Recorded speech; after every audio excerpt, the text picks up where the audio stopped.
लेकिन यह अवश्य ही किसी महाविषैले सर्प के विष के कारण हुआ है। कालिया नाग। कालिया नाग?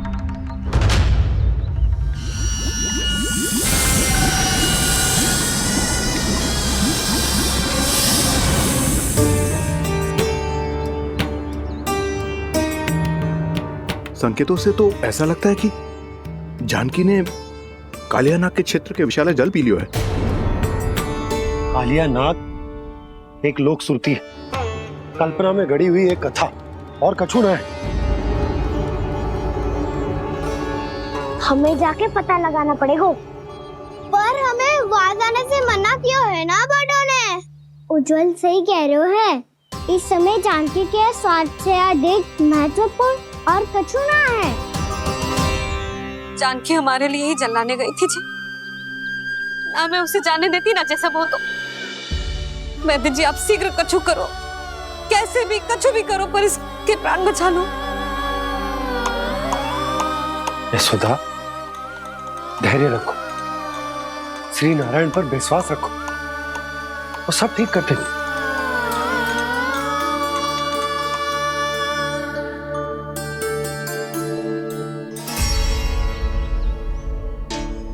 विष की काट की मेरे पास जितनी जड़ी बूटी थी मैंने सब अर्क बना के पिला दी, पर इसकी दशा में अभी तक कोई सुधार नहीं दिख रहा है।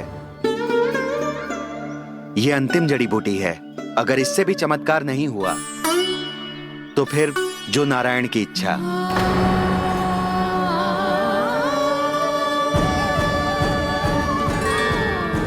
पर कोई तो उपाय होगा जानकी को बचाने का। कान्हा, यदि तुझे किसी औषधि के बारे में पता है हमें बता दे, हम जाके ले आएंगे।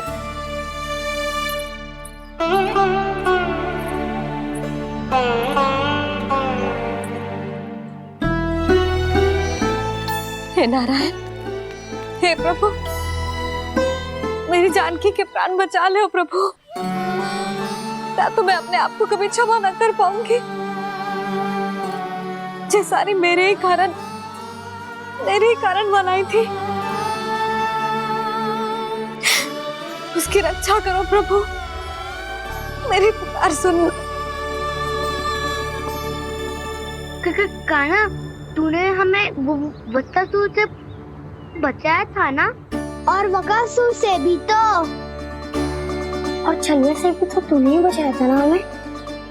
क्या ऐसा कोई उपाय ना है जानकी को बचाने का? धन्वंतरी,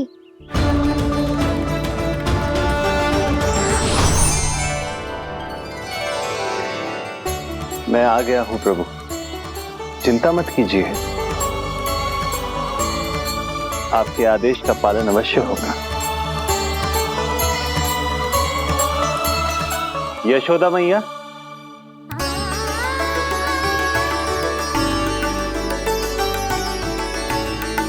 मैया आपको कोई पुकार रहा है।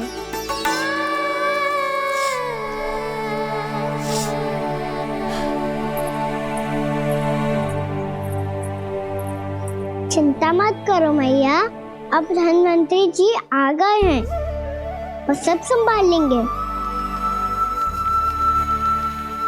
धन्वंतरी जी कौन है? जिन्होंने संसार का आयुर्वेद दिया, आरोग्य के देवता, वे श्री नारायण के अवतार।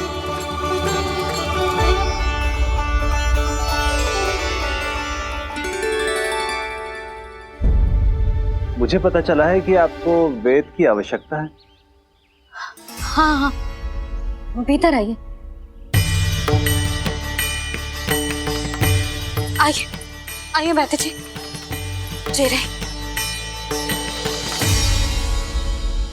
मथुरा का सर्वश्रेष्ठ वैद्य अर्थात मैं यहां आ चुका हूं और रोगी को जितनी औषधि की आवश्यकता थी सब दे चुका हूं। निश्चित रूप से आपने विष की काट के लिए बहुत ही उत्तम अर्क तैयार किया है, इसीलिए किसी और वैद्य की आवश्यकता नहीं है। किंतु आप अकेले कितना कुछ करेंगे वैद्यराज, मुझे अपना सहायक ही बना लीजिए। पर जो करना था मैं पहले ही कर चुका हूं। हाँ, वो तो आप कर चुके हैं, बस रोगी के तन से विष निकालना शेष है ना वैद्यराज? हाँ हाँ, बस वही शेष है।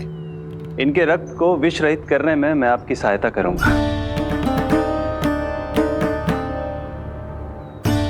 पहले ये संजीवनी मानी जाने वाली इन लाल फूलों की बूटी को भी घिसना है ना?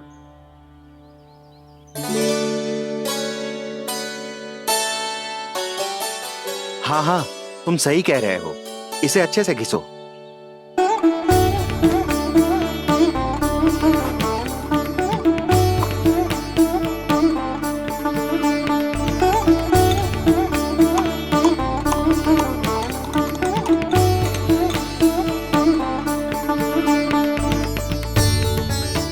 और ये नीले फूलों को भी तो मिलाना है ना? हाँ हाँ, अच्छे सहायक बन सकते हो तुम, ऐसे ही श्रम करते रहो।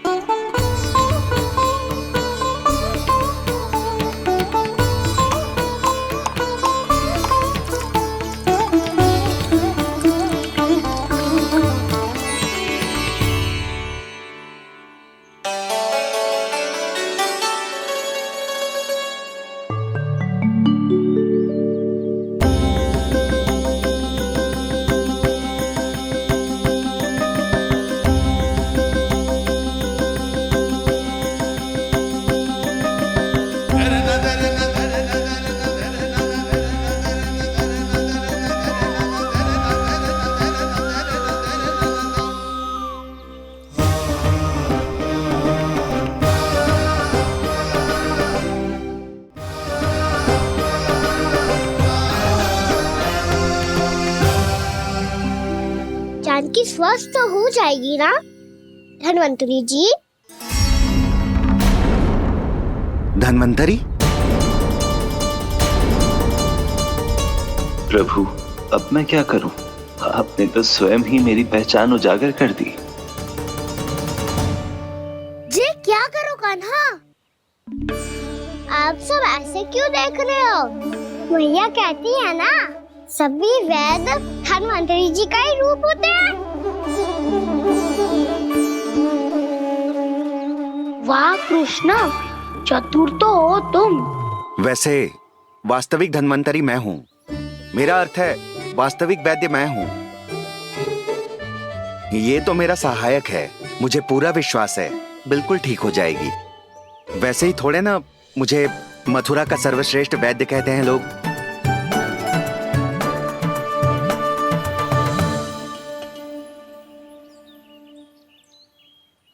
जसोदा भाभी, जसोदा जी, जानकी को चेतना आ गई। जानकी, जानकी, जानकी, तू ठीक है ना?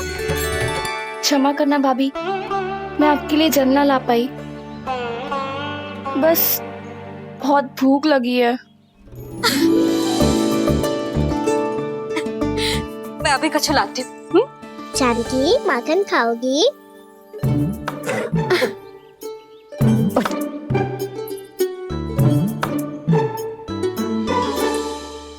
आजा, तू ही खिला दे लल्ला।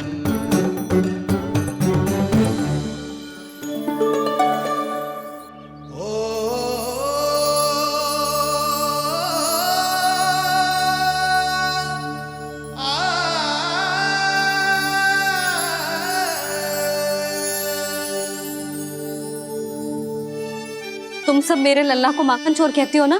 आज देखो, अपना ही माखन जानकी को खिला रहे हो।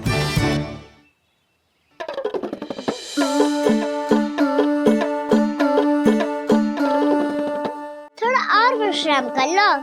सदैव तुम हम सबकी सेवा करती हो, आज मैं तुम्हारी सेवा करूंगा। जानकी की जिज्ञासा तब हुई जब जय यशोदा काकी की सेवा कर रही थी, और अब देखो स्वयं भगवान ही इसकी सेवा कर रहे हैं। जानते हो इससे क्या सिद्ध होता है?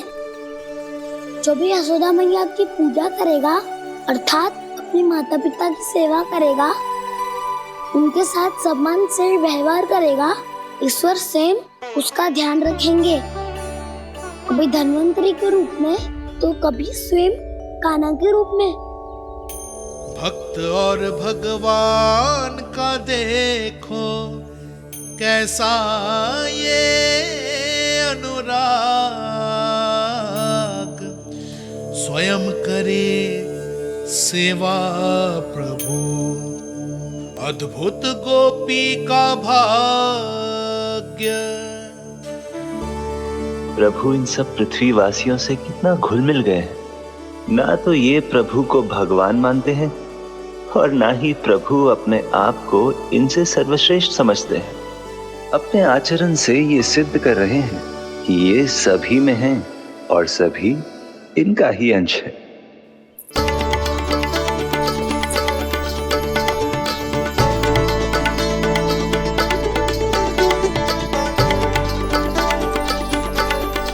प्रभु, अब मुझे जाने की आज्ञा दीजिए।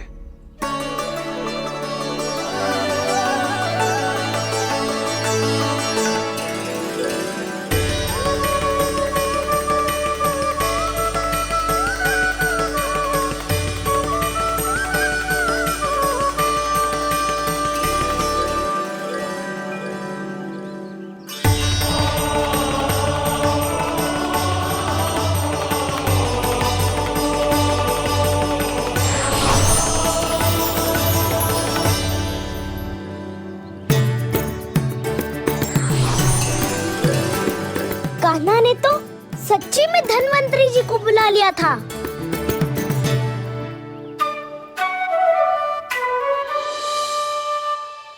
जब से कान्हा का जन्म हुआ है ना, मैं तब से देख रही हूँ, तब से हम पे कोई भी संकट आती है ना, तो अचानक से कोई अपरिचित हमारी सहायता करने आ जाता है। और जाते समय कान्हा की आज्ञा लेके जाते है, और कभी कभी तो इसे प्रभु बोल के जाते है। बाबा संभालो।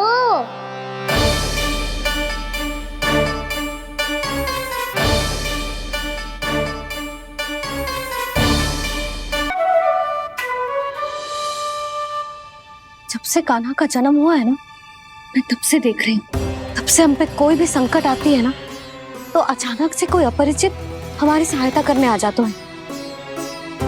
और जाते समय कान्हा की आज्ञा लेके जाते हैं, और कभी कभी तो इसे प्रभु बोल के जाते हैं। बाबा संभालो। यशोदा, इस जानकी को चढ़ो है और विचित्र विचार तुम्हारे मन में है।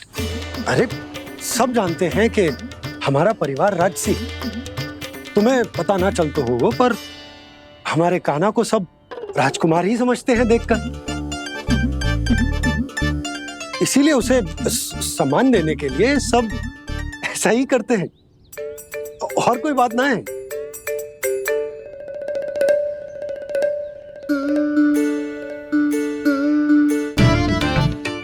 अब जे मेरे लल्ला को ऐसे क्यों घूर रहे हैं? बुरी दृष्टि लगाएंगे क्या?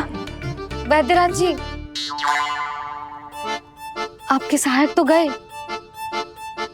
अब आप यहाँ क्यों हो? वो क्या है ना, मैं अपने रोगी का निरीक्षण करके पूरी तरह से संतुष्ट होकर ही जाता हूँ।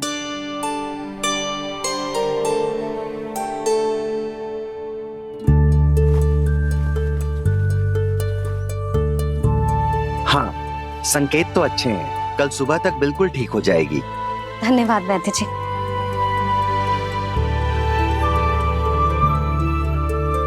बस तो फिर हम कल पकड़न पकड़ाई खेलेंगे जानकी।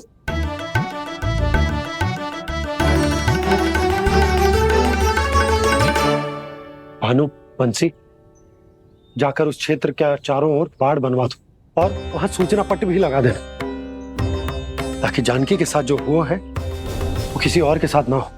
शीघ्र जाओ। जी ठीक है।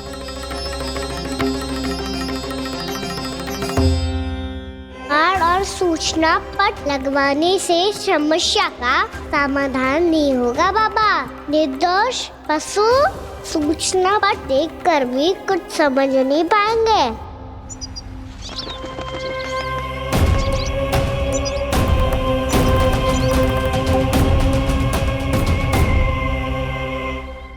तो तुम्हारे कहने का अर्थ यह है कि व्योमासुर मारा जा चुका है और वो बालक अब भी जीवित है। हाँ महाराज, मैंने गोप बालकों को कहते सुना था कि कृष्ण ने छलिया को मोक्ष दे दिया है, पर वृंदावन सुरक्षित नहीं है महाराज। वो एक बहुत बड़ी समस्या से जूझ रहे हैं। कैसी समस्या? गांव के निकट क्षेत्र में किसी विषैले सर्प का निवास है। उसके विष का प्रभाव इतना भयानक है महाराज, जैसे विष ना हो, स्वयं हलाहल हो। मेरी कोई भी औषधि रोगी का उपचार नहीं कर पा रही थी। निकट के क्षेत्र में कहां है वो सर्प? गोप मानते हैं कि वो सर्प गांव के निकट यमुना नदी के जल में रहता है। मुझे तो लगता है महाराज, ये कालिया नाग की कथा कोई किंवदंती या लोक श्रुति नहीं, एक सच्चाई है, एक विषैली सच्चाई।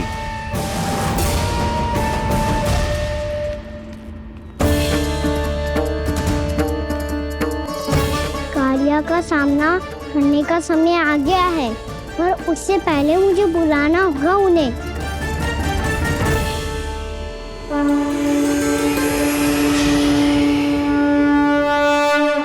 संसार के दारुण भय का नाश करने वाले, सभी कष्टों का हरण करने वाले, विश्व का समस्त ऐश्वर्य प्रदान करने वाले, कमल जैसे लोचन, मुख और चरणों वाले आजानुभुज श्री राम को मैं बार बार नमस्कार करता हूँ।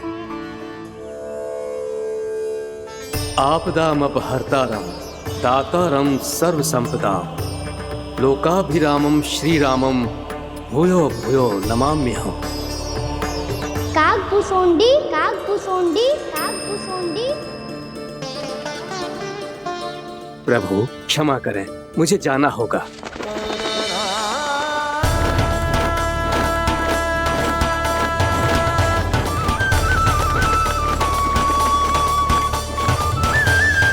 प्रणाम प्रभु। अनेक बार मैं आपके दर्शनों के लिए आया प्रभु। कभी नंद भवन के झरोखों से आपके दर्शन करके चला जाता था, तो कभी दूर किसी वृक्ष की आड़ से आपको निहार लिया करता था। आज आपने स्वयं मुझे बुलाकर धन्य कर दिया प्रभु।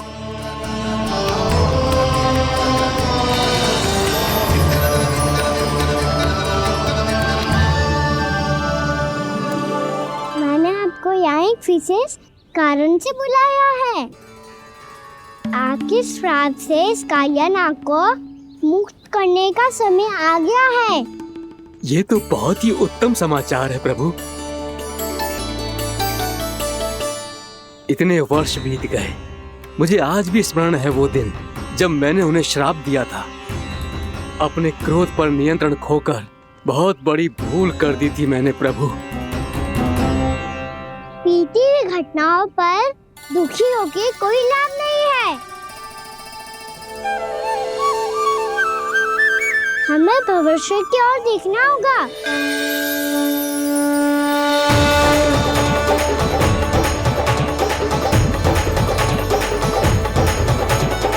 आदेश कीजिए प्रभु, क्या आज्ञा है आपकी?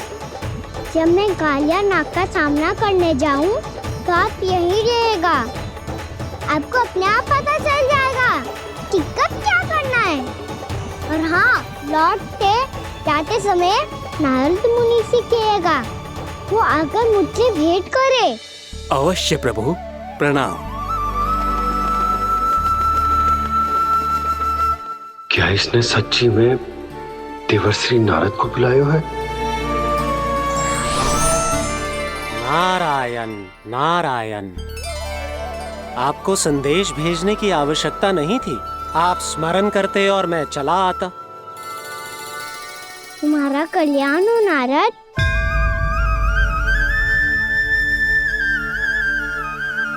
मैंने तुम्हें एक विशेष कार्य के लिए बुलाया है। आज्ञा दीजिए प्रभु। तुम्हें एक बार फिर कंस से भेंट करनी होगी। विचार कीजिए महाराज, क्या आप बिना किसी शंका के कह सकते हैं कि कौन सी पंखुड़ी पहली है और कौन सी आठवीं? उस दुष्ट से भेंट करना स्वयं कीचड़ में उतरने के समान है प्रभु। कमल पुष्प प्राप्त करना हो तो कीचड़ में उतरना पड़ता है नारद। आपका आदेश तो मैं स्वप्न में भी नहीं टाल सकता प्रभु। कंस कालिया नाग के बारे में जान गया है, पर वो उसका सामना करने का साहस नहीं कर पाएगा। मैं आतुर हूँ प्राप्ति, मूर्ख नहीं। मेरी बुद्धि फिर नहीं गई है। मैं स्वयं उस कालिया जैसे महाविषैले सर्प के सामने खड़ा हो जाऊं और अपने ही काल को आमंत्रित कर लूं। तो फिर अपने लाभ के लिए उसका प्रयोग करने का कोई और उपाय सोचिए स्वामी। कुछ ऐसा कीजिए कि यमुना नदी का पूरा जल विषैला हो जाए और वृंदावन वासी उसका उपयोग करे, और आपका काल कहलाने वाला वो बालक स्वयं काल के गाल में चला जाए। उत्तम उत्तम सुझाव है प्राप्ति। अब मुझे उस कालिया तक पहुंचने का मार्ग ढूंढना होगा, उसको विवश करने का कोई उपाय ढूंढना होगा, क्योंकि व्यक्तिगत रूप से उससे भेंट करना असंभव है। असंभव। आप सही कह रहे हैं प्रभु। कंस में उतना सामर्थ्य नहीं कि वो कालिया नाग का सामना स्वयं कर सके। वैसे तो कालिया गरुड़ देव का भी सम्मान नहीं करता, तो फिर वो कंस का सम्मान क्यों करेगा भला? नहीं करेगा, पर कंस तुम्हारा सम्मान अवश्य करेगा। नारद तुम्हारी बातें भी सुनेगा और मानेगा भी। ये मेरी योजना का बहुत ही महत्वपूर्ण भाग है। तुम कंस के पास जाओ और कहो कि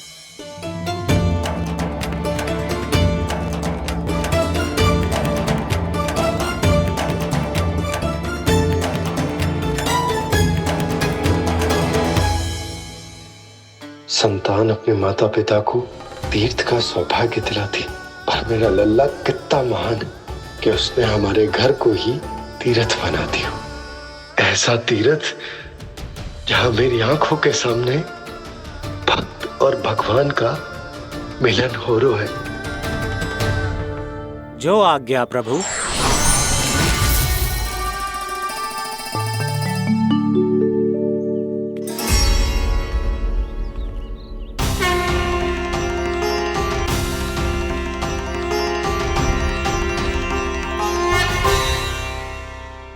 बाबा। कान्हा, ये सब क्या चल रहा है? पहले काक भुसुंडी जी और फिर जे नारद जी। क्या योजना बना रहे हो तुम? कान्हा, बता ना लल्ला, क्या सोच रहे तू? कान्हा देख, अगर तुझे अपने बाबा को ना बताना हो ना, अपने भक्त को बता दे। क्या सोच रहे हो लल्ला? क्या करने वाले हो आप?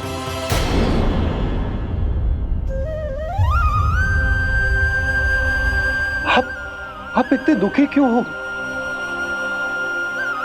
कान्हा, कान्हा, क्या होगा? क्योंकि मुझे आभास हो गया है बाबा, समय आने वाला है। कौन सा समय आने वाला है लल्ला? शीघ्र ही सब कुछ बदलने वाला है। भैया को मेरा सत्य पता चल जाएगा बाबा।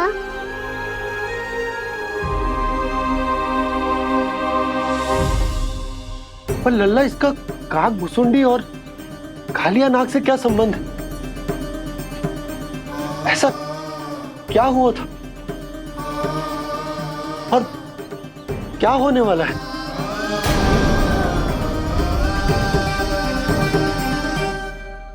जो होने वाला है बाबा, उसका संबंध उससे है जो सैकड़ों वर्ष पहले हुआ था। महर्षि भृगु के एक वंशज थे वेद शिरोमणि, जो विंध्याचल की पहाड़ियों में साधना कर रहे थे। तभी वहाँ अश्वशिरा नाम के एक दूसरे मुनि आमंत्रण के बिना ही आ गए। कितना सुंदर और शांतिपूर्ण आश्रम है।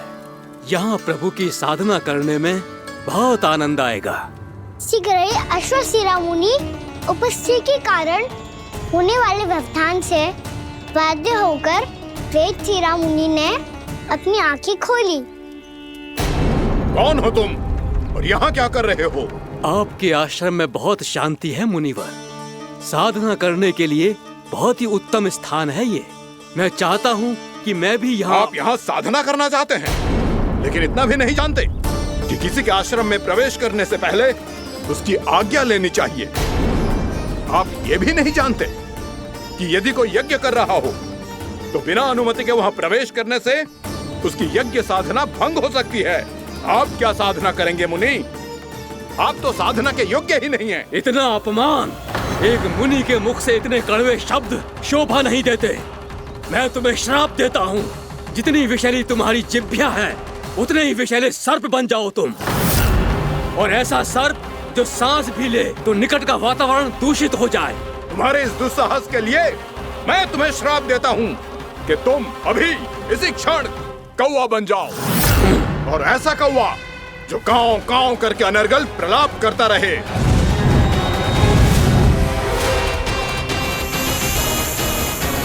ये मैंने क्या किया? ये मैंने क्या किया? क्रोध के कारण दोनों ने एक दूसरे को श्राप दे दिया। पर दोनों ही मेरे भक्त हैं, और भगवान होकर मैं अपने भक्तों को इतनी कठिनाई में कैसे देख सकता था?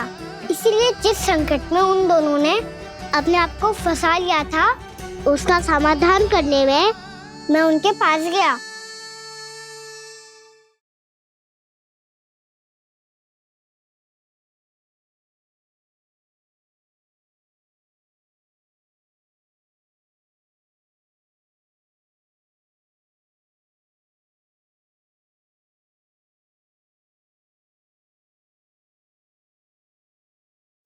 तंग करे मैया को खिजाए, खेले रूठे मनाए।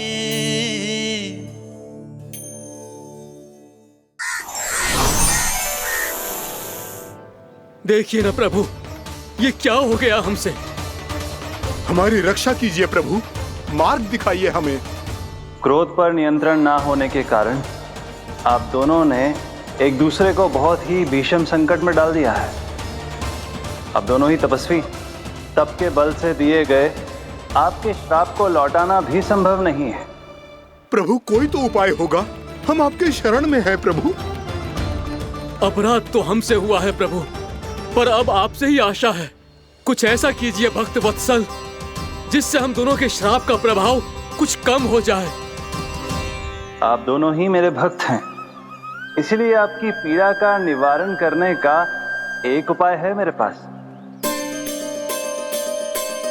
वेद शिरोमणि, जब आप कालिया नाग बनेंगे तो आपको मेरे चरणों को अपने शीश पर धारण करने का सौभाग्य मिलेगा। और अश्र शिरोमणि, आप काग योनि होने के बाद भी आप श्रेष्ठतम ज्ञान और सर्वाधिक यौगिक सिद्धियों के स्वामी होंगे और प्रवचन दिया करेंगे।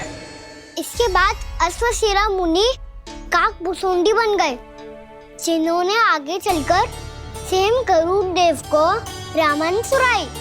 और मुनि वेदशिरा, महर्षि कश्यप और देवी कत्रियों के पुत्र कालिया नाग बनकर जल में। और अब वही कालिया नाग जमराज में, जिनके कारण जानकी के प्राण लगभग चले ही गए थे। अब कालिया नाग को उचित स्थान पर भेजने का समय आ गया है बाबा। पर ये तो अच्छी बात है कान्हा, वेदशिरा मुनि को दिया हुआ तुम्हारा वचन भी पूरा हो जाएगा, जमुना जी की शुद्धि भी हो जाएगी। इस सब के बाद भी तुम दुखी क्यों हो? क्योंकि इसके बाद मैया के सामने मेरा रहस्य खुल जाएगा बाबा। उन्हें पता चल जाएगा कि उनका बालक कोई साधारण बालक ना है। भविष्य में जो होने वाला है उसे सबके सामने घटने से रोकना मेरे लिए भी संभव ना होगा। मैया को सब पता चल जाएगा। क्या पता चल जाएगा रे मुझे?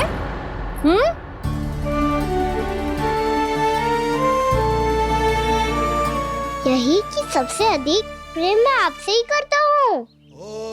अब बस भी कर, चलो भोजन के लिए बुलाने आई थी तुम दोनों को। भूखा थोड़े ना रहने दूंगी अपने लल्ला को। मेरा लल्ला दुर्बल हो जाएगा ना। आप खिलाओगे तो ही खाऊंगा। हाँ ठीक है, मैं ही खिलाऊंगी। अब चल, आओ जी, चल।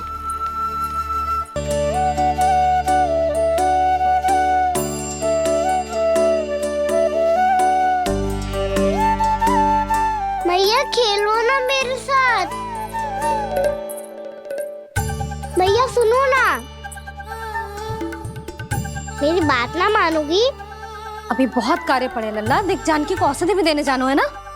औषधि मैं दे दूंगा, फिर तो खेलोगी ना आप मेरे साथ।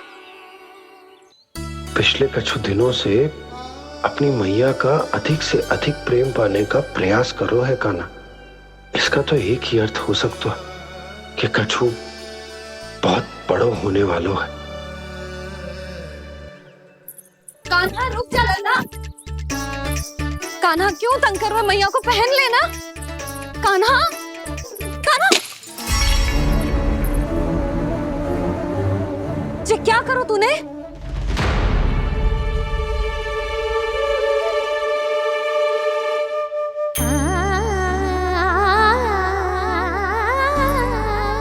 अच्छा ठीक है, अब मुंह लटकाने की आवश्यकता ना है। ये ले।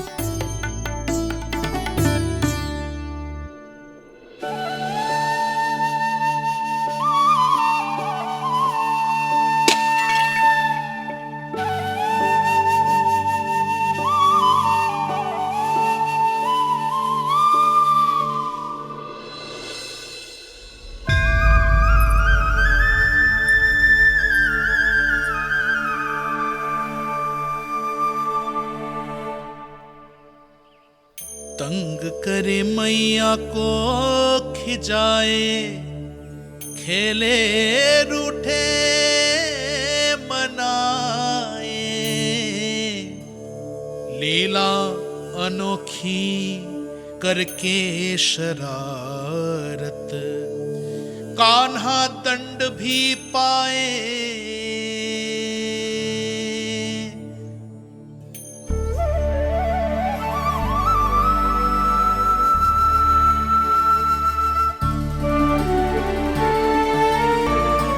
रूठना मनाना, खेलना खिलाना, पहले शरारत करके क्रोध दिलाना और फिर क्षमा मांग लेना, ये सब जानबूझकर कर रहे है कान्हा। जैसे जीवन भर के लिए अपनी मैया की ममता को अपने हृदय में समेट कर रखना चाहते हो।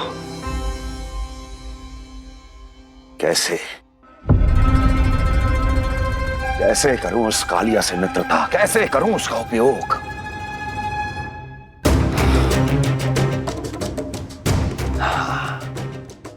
उस पर आक्रमण कर देता हूं और उसे किसी ना किसी तरह से यह विश्वास दिला देता हूं कि यह आक्रमण उस विष्णु अवतार ने किया है।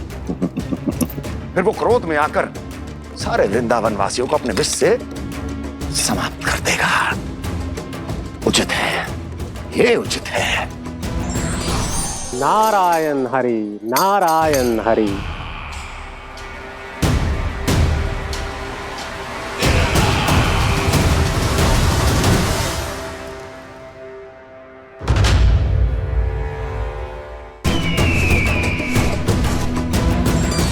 नारायण हरि, नारायण हरि।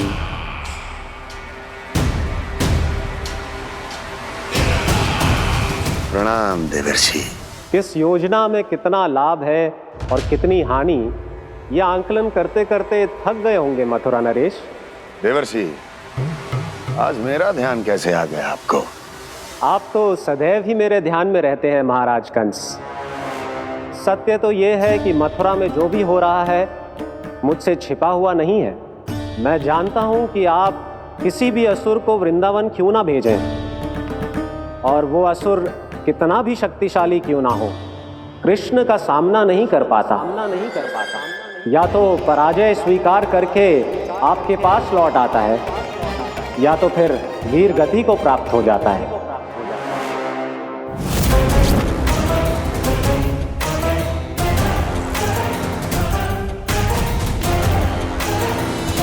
वाह मुझे मेरी असफलताएं स्मरण कराने आए हैं, मेरे घाव को खुरेदने आए हैं, उन पे नमक छिड़कने आए हैं। मित्र को शत्रु समझने की भूल मत कीजिए महाराज कंस। मैं तो आपकी सहायता करने आया हूं। हाँ, और मेरी सहायता। कृष्ण विष्णु अवतार है, आप विष्णु के भक्त हैं। मैं हूं विष्णु द्रोही, फिर भी तो आपके आराध्य को हानि पहुंचाना चाहता है, उसकी सहायता करना चाहते हैं आप। क्या आप निश्चित रूप से कह सकते हैं कि आप ब्रह्मांड के सभी नियमों को अच्छी तरह समझते हैं? अवश्य। आपके लिए बस इतना ही जानना पर्याप्त होगा कि मैं जो कुछ भी कर रहा हूं उसके लिए मेरे व्यक्तिगत कारण हैं। मैं तो बस आपके हित में पिछली बार की तरह एक सुझाव लेके आया था, पर यदि आप मेरा सुझाव सुनना भी नहीं चाहते तो आपकी इच्छा। नारायण हरि, नारायण हरि। कारण चाहे जो हो, इनके पिछले सुझाव के कारण ही आज मेरे शत्रुओं की संख्या कम है, अन्यथा मैं देवकी के अन्य पुत्रों को भी जीवित छोड़ देता और आज वो सब अपने भाई के साथ मिलकर उसकी शक्ति को अनेक गुना बढ़ा देते। ठहरिए देव ऋषि,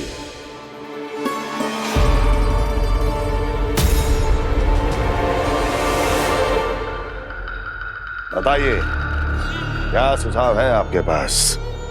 मेरे सुझाव का नाम है कालिया नाग।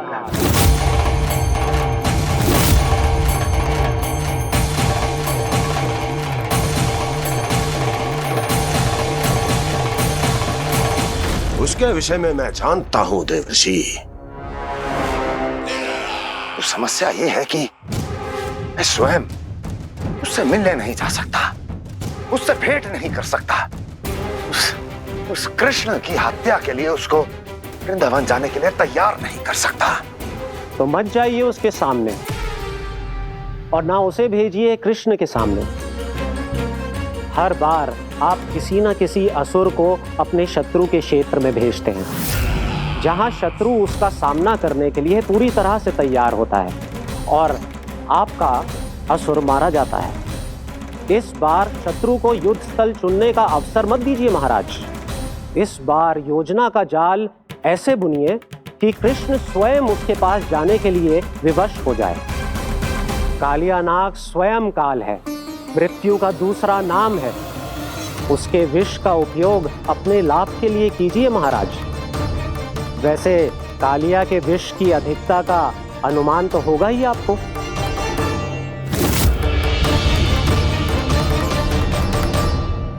एक बार जो उसके क्षेत्र में पहुंच गया, फिर उसके विष से बचना असंभव है। उचित सुझाव है देवर्षि, उचित सुझाव है। देवर्षि, उस छलिया विष्णु की भक्ति करते करते आप भी उसके रंग ढंग सीख गए हैं। उचित है, उचित है।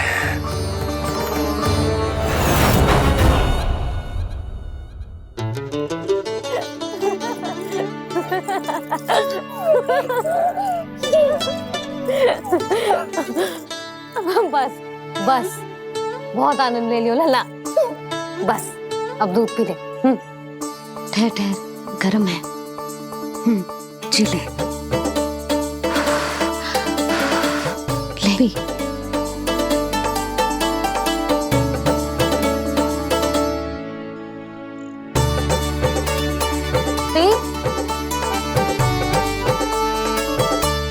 मैं ना होती तो ना जाने क्या होता तेरा। अपने आप दूध भी ना पी सकते है, भावला कहेगा। आपकी इस प्रेम के लिए तो मैं धरती पे आया हूँ मैया। मैं भी यही सोच रहा हूँ यशोदा कि तुम ना होती तो मेरा क्या होता। इसी बात पे थोड़ा दूध और कजू खाने को दे दो। अरे मैं तो भूल ही गई।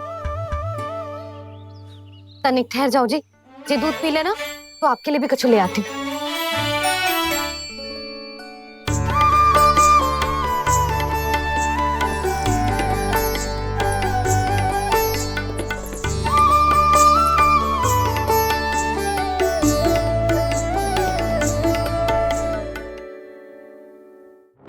प्रणाम महाराज। आपकी आज्ञा के अनुसार बिल्कुल वैसा ही पत्र तैयार किया है जैसा आप चाहते थे।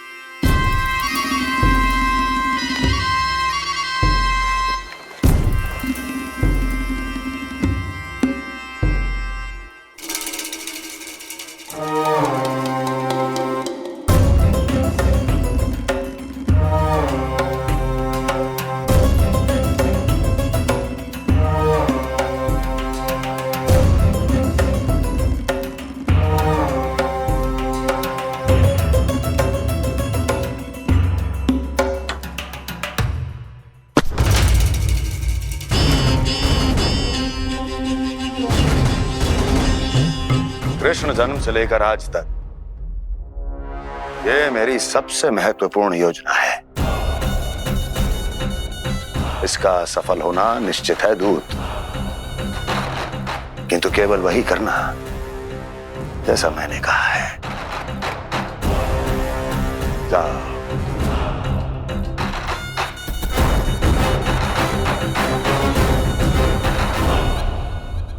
कान्हा,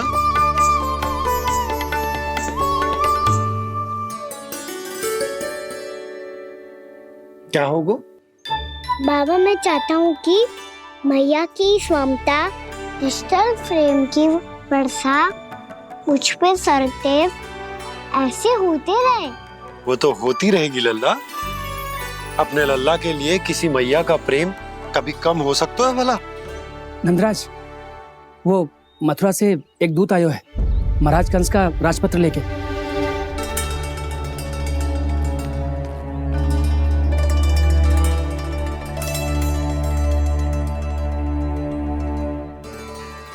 कान्हा, अब क्या करने वाला है?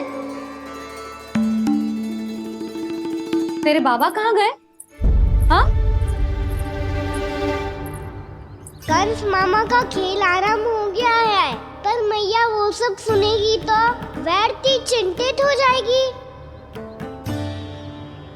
बस थोड़ा बाहर गया मैया, कछु खा लिए से। बाहर इस समय? मैया, क्या होगा?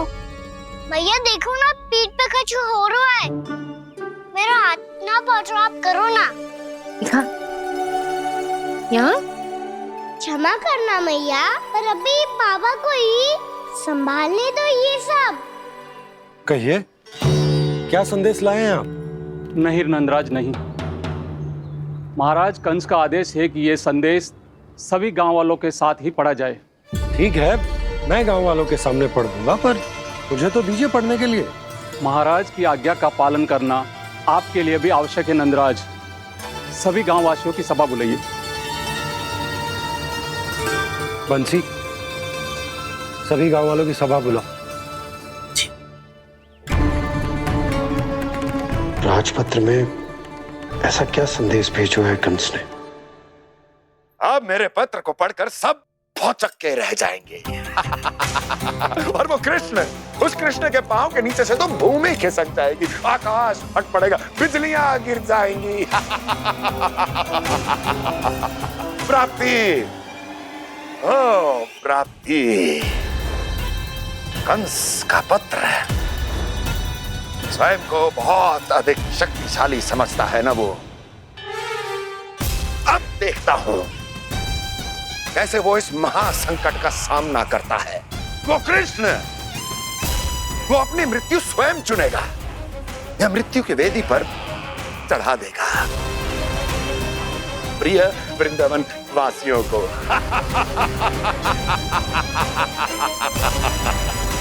अब आएगा आनंद प्राप्ति, अब आएगा आनंद। सबको इकट्ठा करवा के ही पढ़वाएगो। अवश्य ही कोई विशेष संदेश दिया होगा कंस ने। मैं भी यही सोच रही हूँ सुलक्षणा जी, कछु ना कछु तो विशेष है, पर जे हो क्या सकता है? हाँ, बात तो सही है। ऐसा क्या हो सकता है? सभी गांव वासियों के सामने कहा जाए, कछु तो विशेष अवश्य लग रहा है।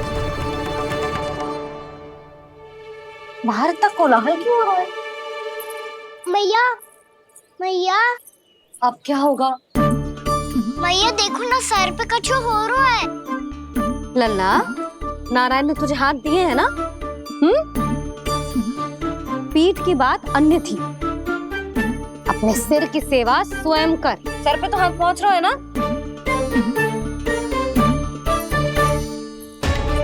मैया सुनो ना, मैया देखो ना, तीव्र कर कछु हो रहा है। मैया देखो ना, तीव्र कछु हो रहा है।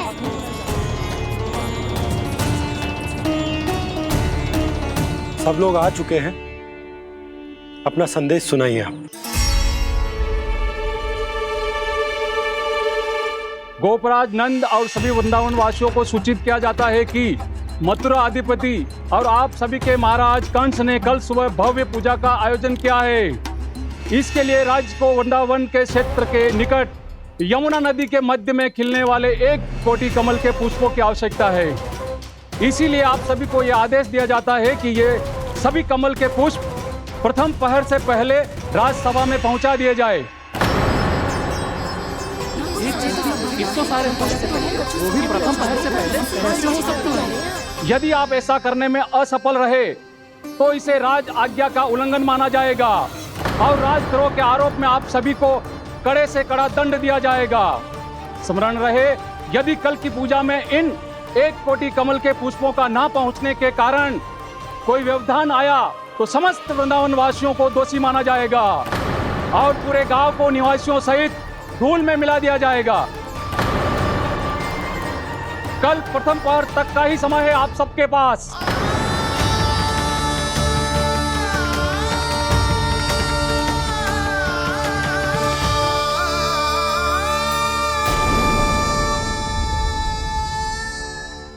एक कोटि कमल पुष्प, वो भी कल प्रथम प्रहर में? ऐसे कैसे संभव है? और कोई साधारण पुष्प ना, यमुना नदी के मध्य खिलने वाले विशेष कमल के फूल चाहिए उन्हें। लेकिन यमुना नदी में तो कालिया नाग ने विष घोल के रखा है, तो फिर कैसे हो पाएगा? जी संभव है, हमारी मृत्यु का संदेश भेजा है राजा कंस ने।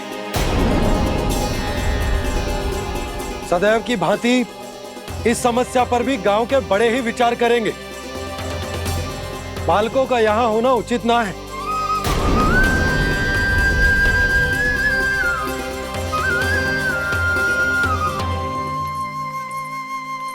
लल्ला, ले गेंद ले, जा अपने सखाओं के साथ खेल। सुबह उज्जवल, मधुमंगल वसंता, देखो भैया ने क्या दिया है। चलो खेले, बहुत आनंद आएगा आज।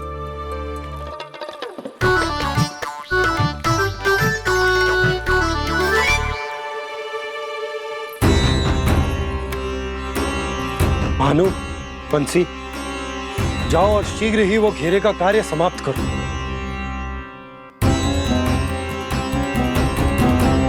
पर कछु ना कछु तो करना पड़ेगा ना। पर हम कर ही क्या सकते हैं? पुष्प लाने को और कोई उपाय है भी तो ना। मैं चला जाऊंगा जमुना जी में। वैसे भी मेरे जीवन के कितने दिन शेष बचे हैं। गांव के लिए, समाज के लिए कुछ करके मरूं, तभी तो शांति मिलेगी। ना काका, यदि आप उस विषैले जल में छलांग लगा भी दोगे, किंतु 1 कोटि कमल पुष्प एकत्रित कर पाना आपके लिए संभव ना है। इससे अच्छा है कि मैं चला जाऊं। यदि मैं मर भी गया तो मेरे पीछे रोने वाला कोई ना है। किसी को कहीं जाने की आवश्यकता ना है। गोप नरेश होने के नाते ये मेरा कर्तव्य है कि मैं आप सबकी रक्षा करूं। नंदराज, आपको जाना है तो जाओ। हरिया, काका, भैया सब चले जाओ। लेकिन आपको पता है वहाँ का जल कितना विषैला है। आप लोग एक क्षण भी जीवित नहीं रह पाओगे। फिर कैसे इकट्ठा करेंगे 1 कोटि कमल पुष्प? आप बात तो सही कह रही हैं शांति। उस दुष्ट कंस ने ऐसी मांग रख के हम सबको फंसा दिया। हम में से कोई भी क्यों ना चला जाए और इस संकट का समाधान ना निकलेगा। कान्हा, बताना कौन सा खेल खेलें? गेंद पकड़ खेलते हैं। पर एक बात सुन लो सब, कोई भी तीव्र गति से ना फेंकेगा गेंद को। भैया ने फ्रेम बनाई है मेरे लिए। सब तैयार हो? हाँ।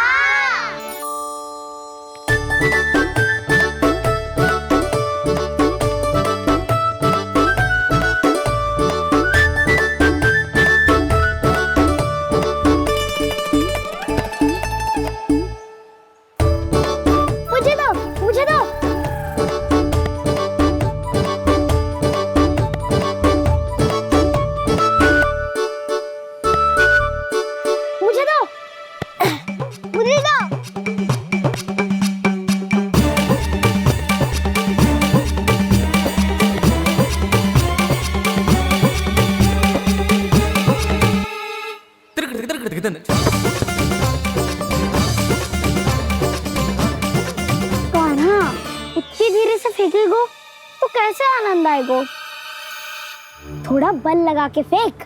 हाँ कान्हा, हम अभी बड़े हो गए हैं, तू अब भी छोटे बालकों की तरह फेंक रहे हो है।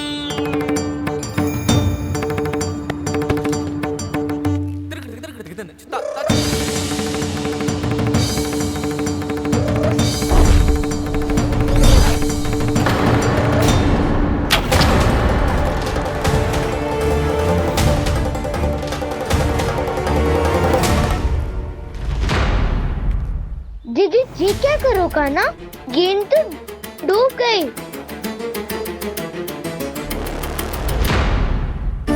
अच्छा, तो ये सब इसकी योजना का भाग था ताकि ये कालिया का सामना कर पाए। तुम सबने तो कही थी तीव्र गति से देखो फिकवा दी ना मेरी गेम मुझसे नदी में। अब मुझे जाके लानी पड़ेगी। रुक जा कान्हा, रुक जा कान्हा। जी क्या बोल रहे थे कान्हा? इसमें तो बहुत संकट है। कोई भी संकट मेरी मैया का उपहार खोने से बड़ा ना है। बहुत प्रेम से बना के उन्होंने दी थी। हे नारायण, कोई उपाय समझ में ना आ रहा है। मैया, हम कैसे करेंगे हम अपने गांव की रक्षा? कीड़े पड़ेंगे उस दुष्ट को। यदि उसके कारण किसी के प्राण चले गए तो कौन सा फल मिलेगा उसे इस पूजा का? तुम सही कह रही हो यशोदा, और हमारे पास कोई और दूसरा विकल्प भी तो ना है। यदि हमने मथुरा की राज आज्ञा का पालन ना किया तो इसका दुष्परिणाम पूरे गांव को भुगतना पड़ेगा।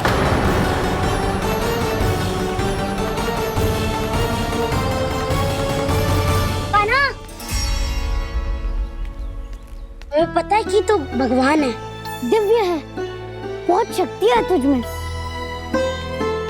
पर फिर भी हम तुझे विषैले जल में ना जाने दे सकते। कुछ होगा तो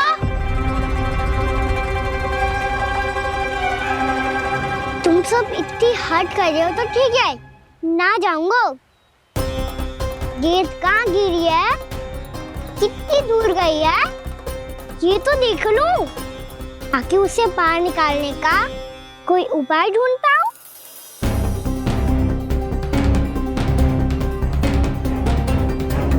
हाँ।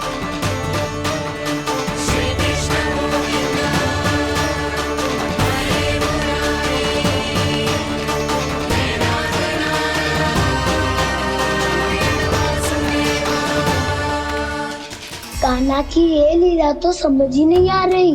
पहले इसने देवश्री नारद को मथुरा जाकर कंस को भड़काने के लिए कहा, फिर स्वयं ही दुखी भी हो गया कि अब इसका रहस्य सबके सामने खुल जाएगा। और अब भी स्वयं ही तो इसने कहा था कि गेंद बहुत महत्वपूर्ण है, फिर स्वयं ही उसे नदी के विषैले जल में फेंक दिया।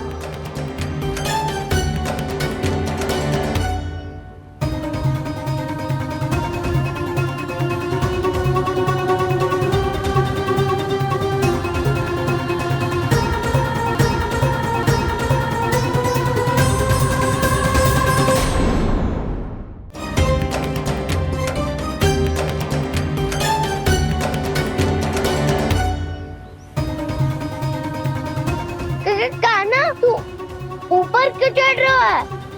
अरे ऊंचाई से देखूंगा तभी तो गेंद दिखेगी।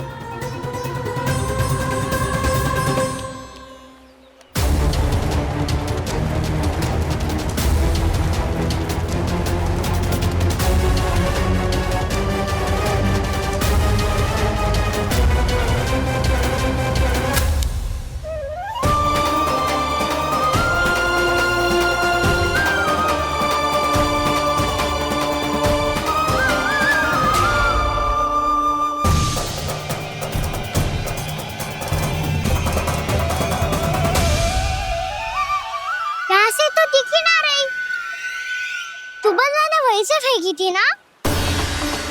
ना वहाँ से फेंकी थी। कहाँ से? नहीं था ना, वहाँ से। समझ ना आ रहा।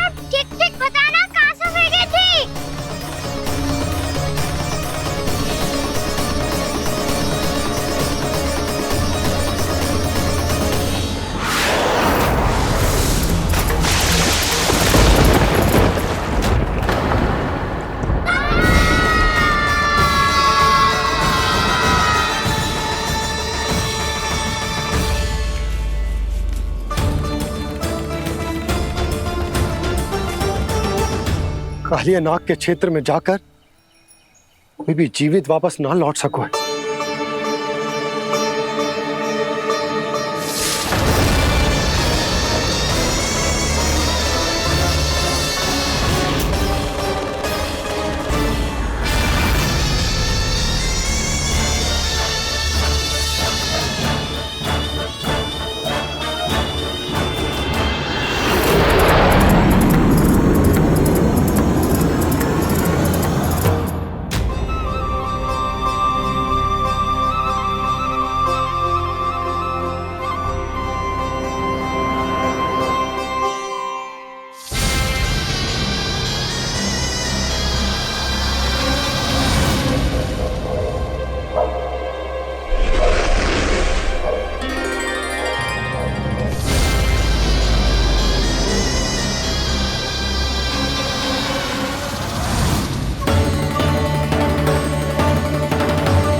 ये क्या किया वाना ने?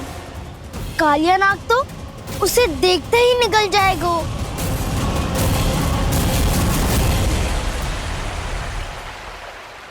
तो आरंभ से अब तक सब कुछ उसकी लीला का ही भाग था।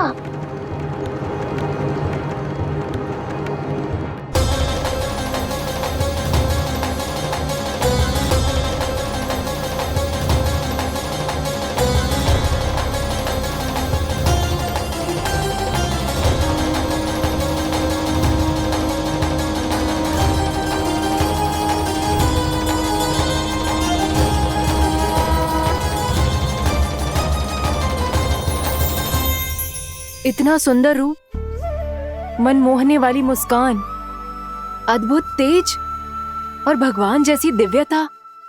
कौन हो तुम? हाँ, तुम्हें देखकर तो हम सब सम्मोहित ही हो गए।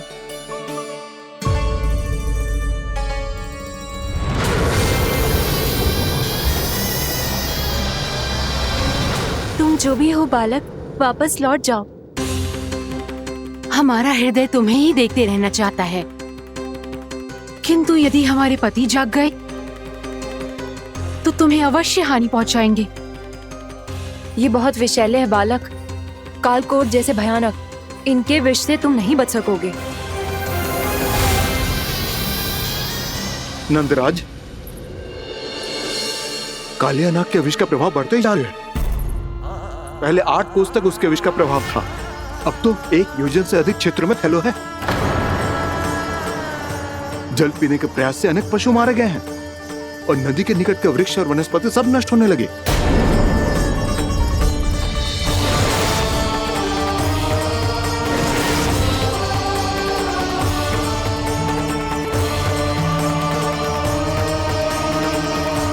इनके विष की तीव्रता इतनी अधिक है बालक कि इनके संपर्क में आने वाले को तड़पने का भी अवसर नहीं मिलता। इनके विष की अग्नि क्षण भर से भी कम समय में प्राणवायु को जलाकर राख कर देती है।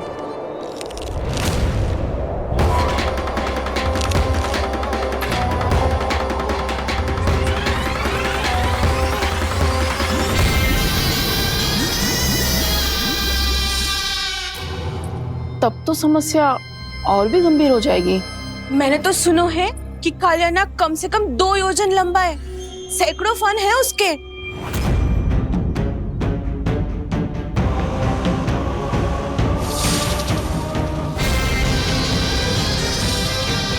इसका अर्थ तो ये है कि हम दोनों ओर से फंस गए। एक और कंस को 1 कोटि कमल पुष्प देने जो कि कालिया नाग के क्षेत्र में पड़ते हैं, और दूसरी ओर उस कालिया नाग का विष यमुना जी के क्षेत्र में बढ़ता ही जा रहा। इसके कारण हम ही नहीं, निर्दोष पशु पक्षी भी संकट में। इन दोनों समस्याओं का एक ही समाधान है, उस कालिया नाग का सामना करना। और ये ना समझ आ रहा कि हम ये करेंगे कैसे, क्योंकि ये बात साधारण मनुष्य के बस की ना, हमारे लिए ये असंभव है।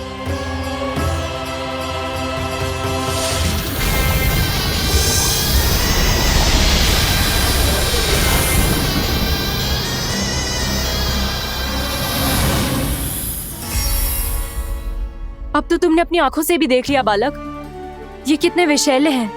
नींद में भी विष उगलते हैं। इससे पहले कि तुम्हें कुछ हो जाए, चले जाओ यहाँ से, मान लो हमारी बात। आप सब मुझे जानती भी नहीं और फिर भी मेरी इतनी चिंता कर रही हैं आप। माँ की ममता भेदभाव नहीं जानती। तुम भी किसी के पुत्र हो और हम सब भी माँ हैं। एक माँ को हर बालक में अपनी ही संतान दिखाई देती है। इसलिए हम तुमसे विनती करते हैं, वापस चले जाओ, बचा लो अपने प्राण। मेरी चिंता मत कीजिए, मुझे कुछ नहीं होगा। होगा, अनर्थ होगा यदि ये उठ गए तो।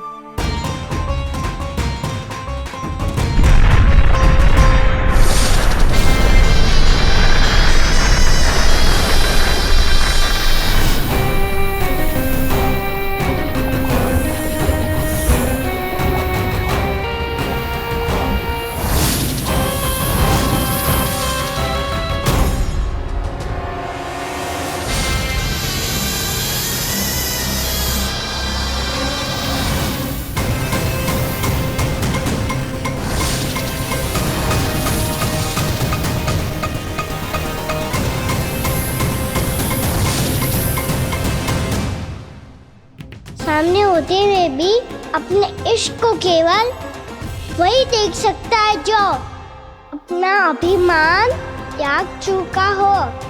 पर पूर्व जन्म में मेरा भक्त होने के नाते मेरा सत्य स्वरूप देख पाने में मुझे इसकी सहायता करनी चाहिए।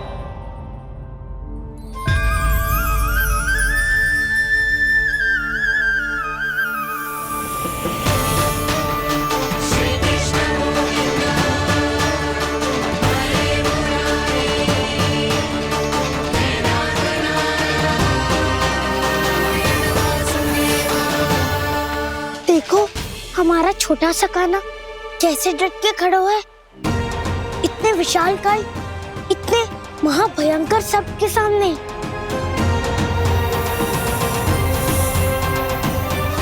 ये कोई भगवान नहीं है जो इसके सामने हाथ जोड़ रही हो तुम सब।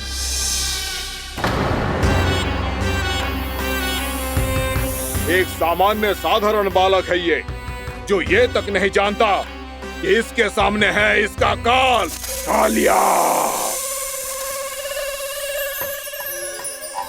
तू कौन है बालक? मेरे इतने निकट आकर भी तू जीवित कैसे है? मेरी नहीं, अपनी चिंता करो कालिया। बहुत मनमानी कर ली तुमने। अब बस मैं तुम्हें रोकना हूँ। अब बस मैं तुम्हें रोकना हूँ। मैं तुम्हें रोकना हूँ। बित्ते भर का है तू, मेरे विष के बारे में जानता ही क्या है? और कहता है मुझे रोकने आया है। किससे? किससे रोकना चाहता है तू मुझे? मुझे क्रोध दिलाने की भूल मत कर बालक। अपनी फुंकार से ही तेरी इस मुस्कुराहट को अंतिम मुस्कुराहट बना सकता हूं मैं। शीघ्र बता, कौन है तू और किसने भेजा है तुझे? तुम्हें आवाज दी है कि अपनी पुकारों से तुम कितना विष भूल चुके हो। पवित्र यमुना नदी को कितना दूषित कर दिया तुमने। और यही नहीं, तुम्हारे कारण निकट के जीव जंतुओं, वृक्ष, वनस्पतियों सबको हानि पहुंच रही है। तो क्या? मुझे उससे क्या? मुझे है, मुझे है। आपत्ति है मुझे तुम्हारे इस व्यवहार से, और इसीलिए तुम्हें यहाँ से जाना होगा, यहाँ से जाना होगा।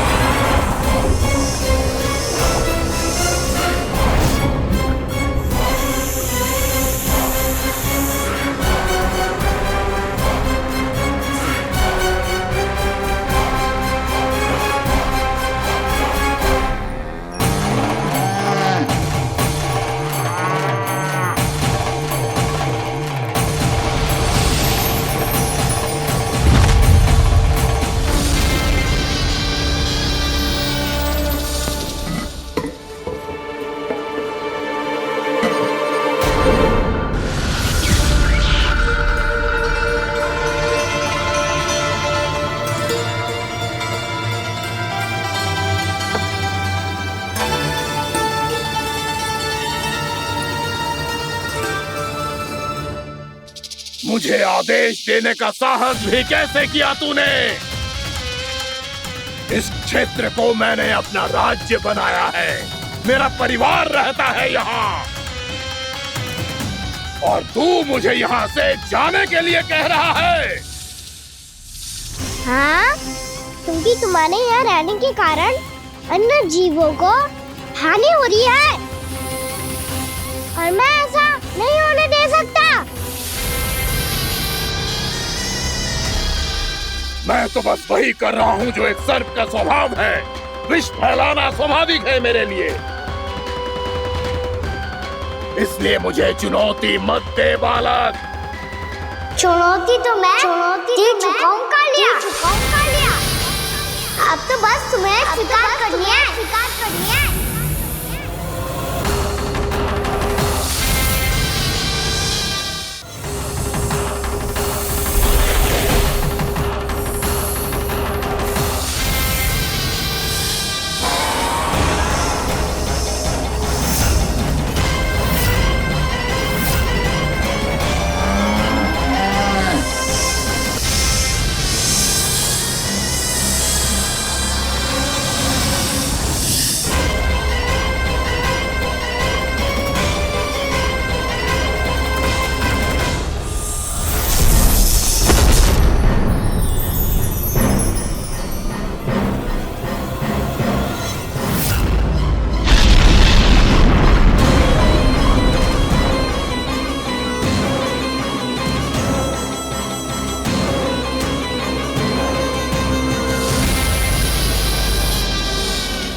मैं भी चेतावनी दे रहा हूँ, यहाँ से चले जाओ।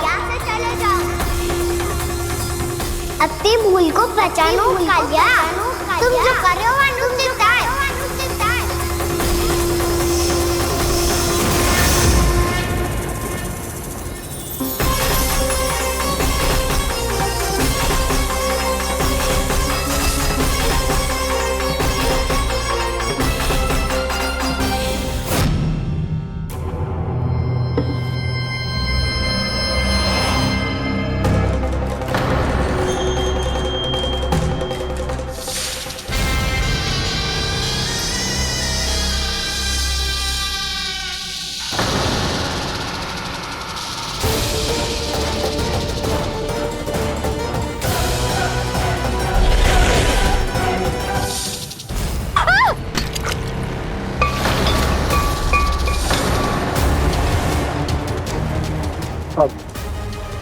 मैं आता हूँ।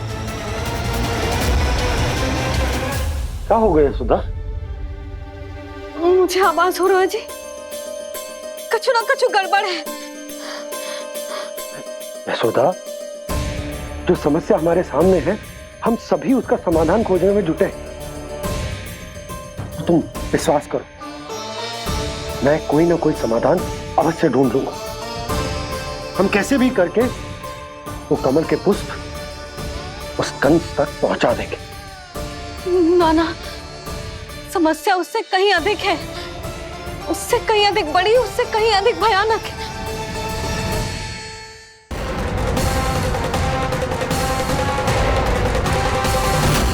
इसकी ये बूंद से ही सबके प्राण चले जाते हैं।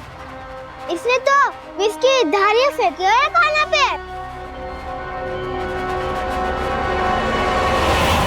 कान्हा कैसे बच्चे को अधिक विष से? इसका विष तो क्या, ये सर स्वयं भी छू तक नहीं पाएगा हमारे कान्हा को।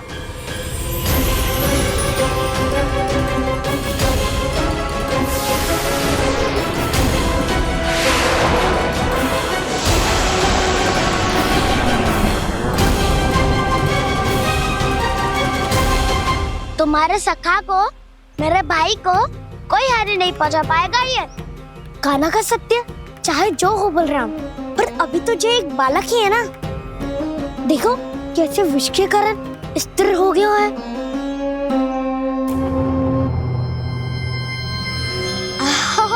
हाउ सर्फ ने कितनी आसानी से अपनी पूंछ से बांध लिया है।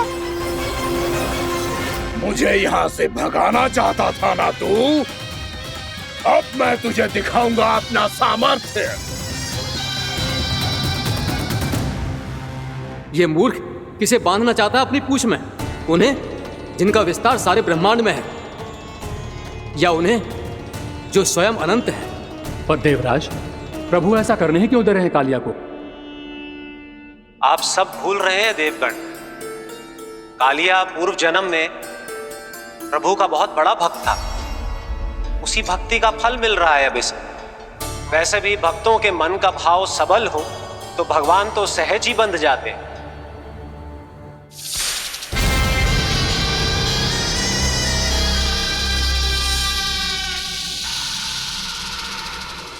बलराम, तुमने ही तो कही थी कान्हा को कछु ना होगो। देखो उस दुष्ट ने चारों ओर से जकड़ लियो है।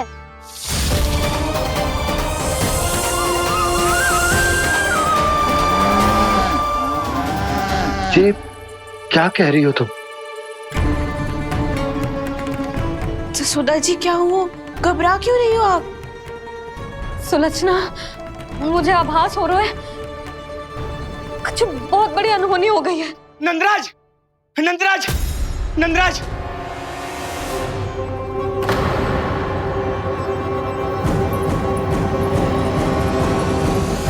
नंदराज, कान्हा ने जमुना नदी में छलांग लगा दी है।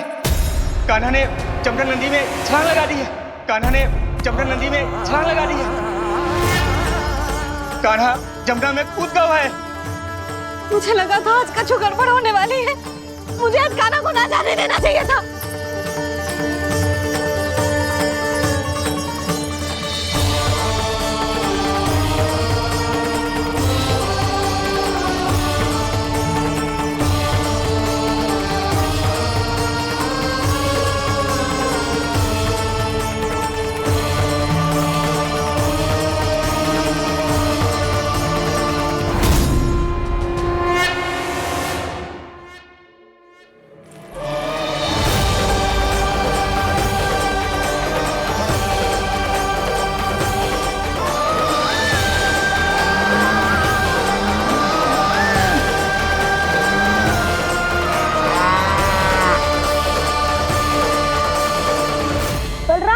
कछु करो ना।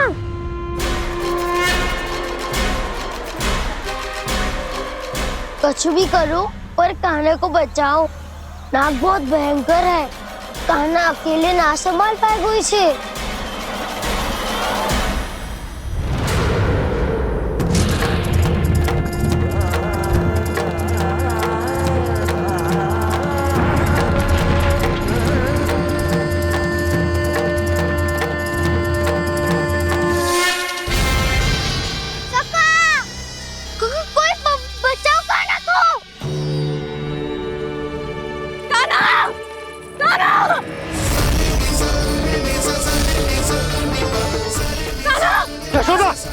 यशोदा रुको। छोड़ दो मुझे, छोड़ दो मुझे। जीजी संभालो, बावली हो गई है। जीजी संभालो। कान्हा, कान्हा।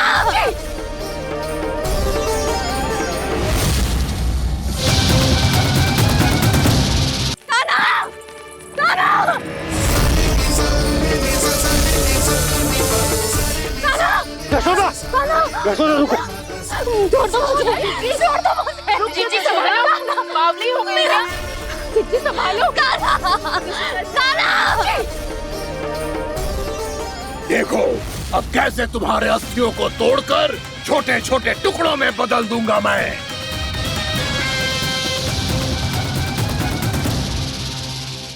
जी आप जाओगी तो आप भी फंस जाओगी।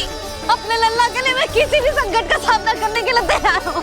छोड़ो ना यशोदा, हमें कोई और उपाय खोजना पड़ेगा।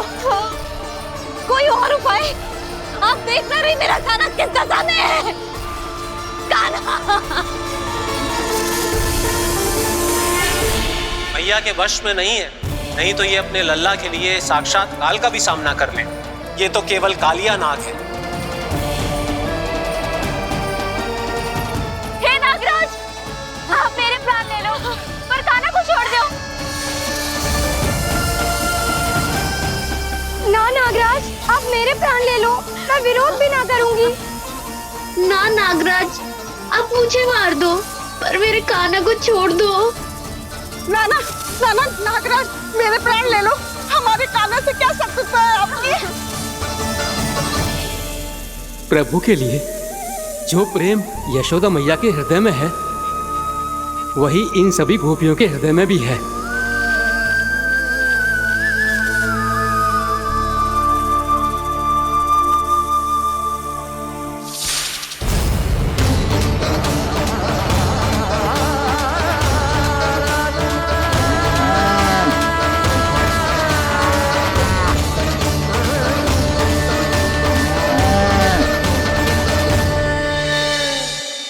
यशोदा, यशोदा, देखो इन गोपियों को, इन गैयाओं को, इन सब के मन में भी तुम्हारी भांति ही ममता भरी हुई। वो सब भी कान्हा से उतना ही प्रेम और स्नेह करती है, उतनी ही ममता से भरी हुई है जितनी कि तुम। तो तुम ही सोचो, जिसके साथ इतनी ममता और इतना स्नेह, इतना प्रेम, उसका कोई क्या कर सकता है? उस कालिया नाग का विष इस सब आशीर्वादों के सामने कछु न है। कछु करो जी, उसे बोलो वो मेरे प्राण दे दे, मेरे कान्हा को छोड़ दे। यशोदा,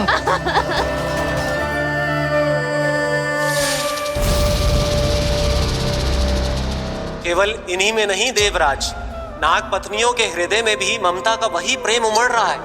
देखिए। मैं आपके हाथ जोड़ती हूँ स्वामी, इस बालक को छोड़ दीजिए। ये अवश्य ही कोई दिव्य आत्मा है स्वामी। हम आपसे विनती करते हैं स्वामी, इस नन्हे बालक को हानि मत पहुंचाइए स्वामी। मेरी पत्नियां मेरे ही शत्रु के लिए विनती कर रही हैं। अब यदि इसके पक्ष में एक शब्द भी कहा तुम सबने, तो मैं इस बालक से पहले तुम सबके प्राण ले लूंगा। हो रहा प्रसन्न नाग कालिया, विजय को निश्चित जान। रोते बिलखते व्याकुल सब, संकट में देख कान्हा के प्राण।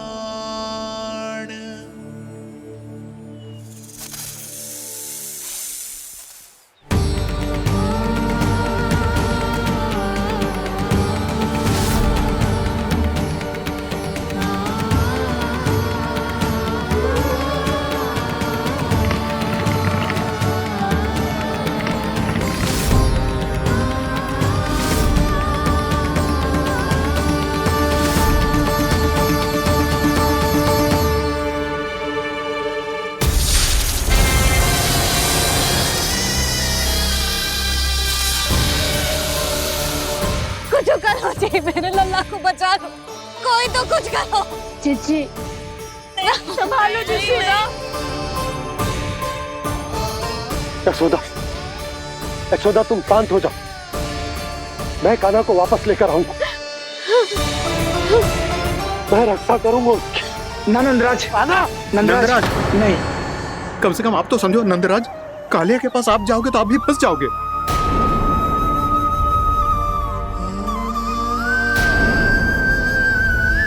बलराम, तेरा भाई इतनी भीषण संकट में है और तुझे जरा भी दुख ना हो रहा? क्या आप सब अब तक नहीं समझ पाए कि कान्हा सच में कौन है? छोटे बाबा, आप तो उसका सत्य जानते हैं ना?